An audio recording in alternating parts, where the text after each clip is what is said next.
like an opportunity to convey my ideas to a wider audience than I'd ever had before.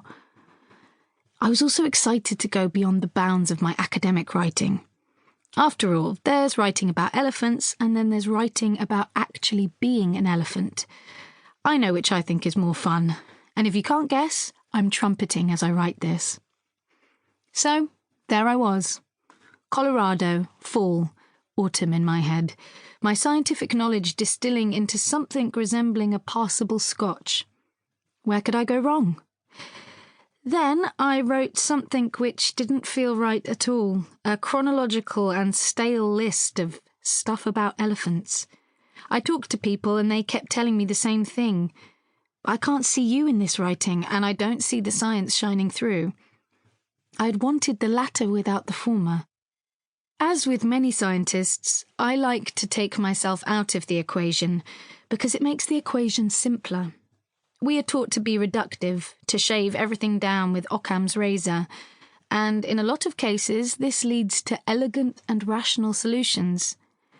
But in this case, I had executed a bit of a Sweeney Todd on myself and hemorrhaged all over the floor. I didn't even make a decent pie from the remains. So, it was decided.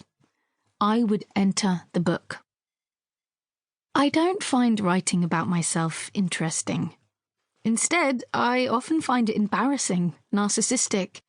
I judge myself harshly even as I type. But for the purposes of navigating the jumping timeline of this book, my trajectory becomes relevant. I first became interested in animal lives as an undergraduate between 2004 and 2007. I've worked with elephants since I was an intern in Kenya in 2010. I continued through my PhD, for which I did fieldwork in Myanmar, and my first postdoctoral position. I was fortunate to receive a series of academic fellowships to return to research in Africa in 2015 onwards, where I built up a team and had the joy of taking my own students on. In 2019, I became an assistant professor and moved back to Asia. After a decade of elephants and a decade and a half or so of academia, who I am now is someone wholly consumed with thinking about animals and how people relate to them. It's my job as a scientist, but it's my passion as a person too. In particular, I think about my favourite animals, the elephants, and the animals I have the most complicated relationship with, humans. I think about how elephants interact with each other, with the physical and biotic aspects of their environments, and with us. It's not just thinking, though. I watch elephants and ask people about them. I try to test what the elephants are doing and why, and sometimes I sit in a hide and hope something will happen beyond my legs going numb. I do all of this to the point that I completely lose my sense of whether steamy balls of elephant dung are appropriate for conversation over dinner.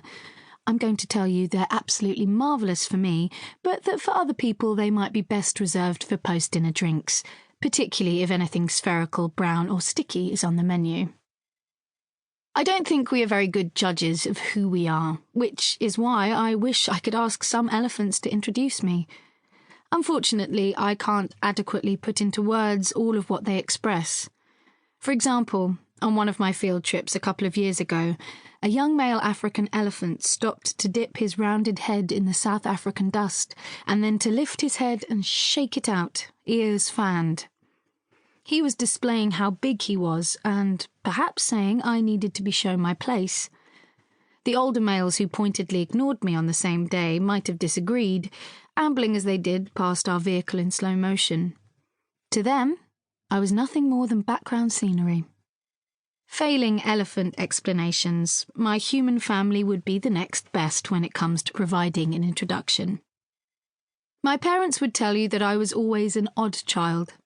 Big eyes, earnest, absorbent as a fancy cushioned loo roll. I was at home in my head and stubbornly silent much of the time.